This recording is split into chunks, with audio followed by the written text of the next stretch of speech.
Bueno, mi nombre es Rodrigo Piñón y en este caso les vamos a presentar una explicación y las pruebas de funcionamiento para la microALU.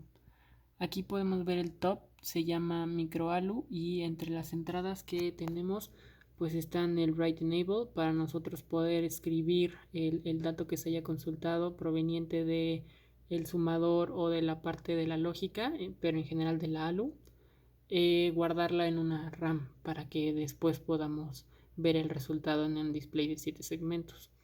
También tenemos el AMEM, que en este caso sería como la dirección de memoria RAM en la cual vamos a querer escribir el dato de salida. Luego el data out, que es en realidad la información que vamos a obtener de C, lo vamos a poder ver en el 7 segmentos, una pausa para poder detener el proceso y poder explicar cuáles son los resultados, además de que nos da tiempo para poder activar el write enable y guardar los resultados. Tenemos un let decode que lo que hace es permitirnos observar en qué parte del proceso nos encontramos, es decir, qué operación estamos realizando, los valores de A, los valores de B para poderlos observar en el 7 segmentos y luego el carry de salida. Y pues el funcionamiento es a grosso modo que el fetch, que es esta parte de aquí, va a recibir la señal de reloj y va a permitir que un contador pueda ir cambiando a través de las 16 opciones de operaciones que tenemos. El contador lo que va a hacer es marcar la pauta para definir qué operación vamos a realizar. Para ello, dentro del mismo fetch tenemos una memoria ROM, que es la que vamos a consultar y la que nos va a devolver una cadena de datos de 16 bits que nos indica tanto qué operación tenemos que hacer como los valores de A y de B y también qué ruta es en la que vamos a guardar los valores de C en la RAM. Esos datos se deben de conectar al decoder, que el decoder lo que va a hacer es como separar o desmenuzar esa cadena de 16 bits de tal manera que se le den los 4 bits a la dirección de C en donde será guardada en la RAM, 3 bits para B, 3 bits para A y además los 4 bits que nos permiten seleccionar la operación que queremos realizar. Finalmente, pues pasamos los datos a la ALU para que pueda realizar su trabajo que ya ha sido explicado anteriormente y después lo pasaremos al VRAM, el resultado de C, tanto para que nosotros podamos decidir si lo queremos guardar en determinada localidad o pues conforme el contador y las direcciones que se hayan guardado en el datos MIF, vamos a poder observarlo en el 7 segmentos. Y pues finalmente tenemos el 7 segmentos de 3 unidades, ya que una es para ver los valores de A, otra para ver los valores de B y la otra es para ver la salida, es decir, el valor de C. En el valor de C vemos que también mandamos el cout, ya que los datos de la ALU se mandan en lugar de en un vector de 3 y el carry de salida, estamos mandando un vector de 4 espacios que incluye el valor de C y además el carry de salida. Aquí podemos ver el top del fetch en donde les explico cuáles son los componentes que vamos a tener, que es el reloj lento para que el contador pueda pues cambiar de estado básicamente cada segundo y que podamos nosotros percibir los resultados en el 7 segmentos. Luego tenemos el contador que pues va a tener 16 estados para poder contar desde 0 hasta 15 y pasar por toda la tabla de verdad que hemos diseñado. También tenemos mi ROM, que es en donde tenemos almacenados los datos de el datos MIF para poder obtener toda la información, la cadena de 16 bits que necesitamos. Entonces, esta es el código de la ROM. La ROM pues tiene un tamaño de 16 por 16 y aquí tenemos pues es como una ROM que ya hemos venido trabajando desde antes, no hay ningún cambio. Y aquí en el LED Fetch es en donde mandamos en qué parte del contador estamos para poder observar en pantalla qué operación se está realizando y que nosotros pues vayamos viendo que se está cumpliendo la tabla de verdad conforme debe de ser. Por ello es de que mandamos esta salida. Estos valores son provenientes del contador. Aquí tenemos la tabla de datos MIF. En este caso ya se ve en este formato porque estamos en el Quartus. Pero pues a grosso modo estamos diciendo que estos 2 bits no los vamos a ocupar para nada porque pues no los necesitamos de momento. Luego estos 4 bits van a ser la operación que deseamos realizar. En este caso estamos en el 0, que según la tabla de verdad que nos indicó la profesora y que yo añadí en mi trabajo PDF, pues sería un F o bueno, C es igual a A. Es decir, que la salida va a ser exactamente igual a la entrada A. Luego aquí tenemos estos 3, que es un 1, 0, 0, corresponden a los valores de A, que sería un 4.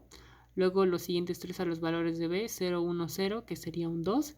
Y a continuación es la dirección de memoria en la cual vamos a leer de C. Y pues, como se intuye, primero debemos de guardar el valor para después poder leerlo. Pero siempre que estemos en el estado 0 vamos a tener la opción de leer la parte 0. Luego pues podemos enseñar el código del decoder, que aquí vemos cómo segmentamos toda la información. Aquí tenemos que del 0 a 3 van a ser las direcciones de C, del 4 al 6 los valores de B, los valores de A, del 11 al 10 son los selectores, el 12 es el carry de entrada y el 13 es el selector, que estos 4 bits engloban la operación que vamos a estar realizando.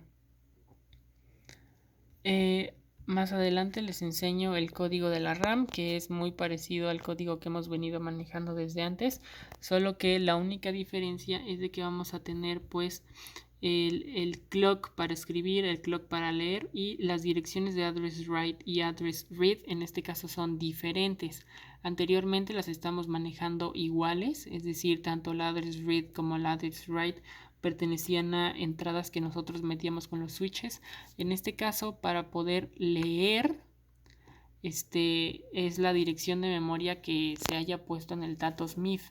Es decir, lo que les venía platicando desde antes. Si nos encontramos en la operación 0, el MIF está diseñado para que podamos consultar la dirección 0 de la memoria RAM.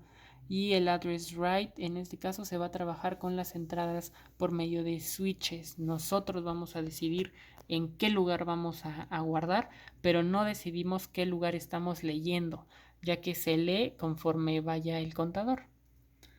Y pues esto sería a grosso modo la explicación del código. Ahorita podemos ver aquí una prueba. En este caso nos encontramos en la dirección de memoria para escritura 0000 y estamos en el write enable abajo y estamos con pausa. Aquí vemos la operación en la que nos encontramos, que sería un 0, o sea, F igual a A. Aquí tenemos el valor de A, que es 4, el valor de B, que es 2, y aquí nos marca un 0. ¿Por qué nos marca un 0 si en realidad nos debería de marcar un 4? Porque aún no hacemos el write enable. En el momento en el que yo haga el write enable, ya estoy guardando en la localidad de memoria 000 la información que nos dio la ALU, que pues siguiendo la tabla de verdad es C igual a A, por eso lo tenemos aquí. Entonces, si yo continúo,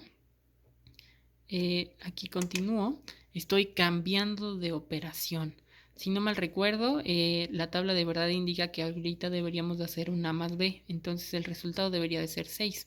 Para ello me tengo que posicionar aquí, cambiar el valor de escritura y además hacer el write enable.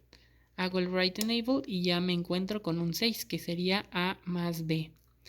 Y así pues para todas las operaciones que se tendrían que hacer.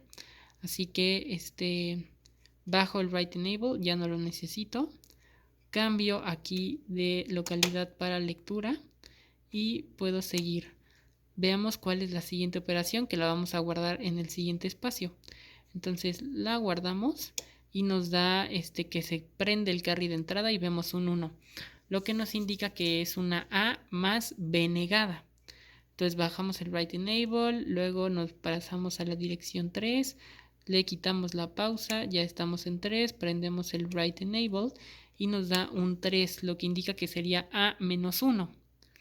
Después pues bajamos esto, nos metemos a la dirección 4, bajamos la pausa y aquí nos debería de dar un aumento. Entonces hacemos el write y sí tenemos un aumento que sería 4 más, más 1 que nos daría 5. Luego nos vamos a pasar a la localidad 5. Quitamos la pausa, estamos en el 5, ponemos el write enable, tenemos un 7, lo que nos indica que es A más B más 1.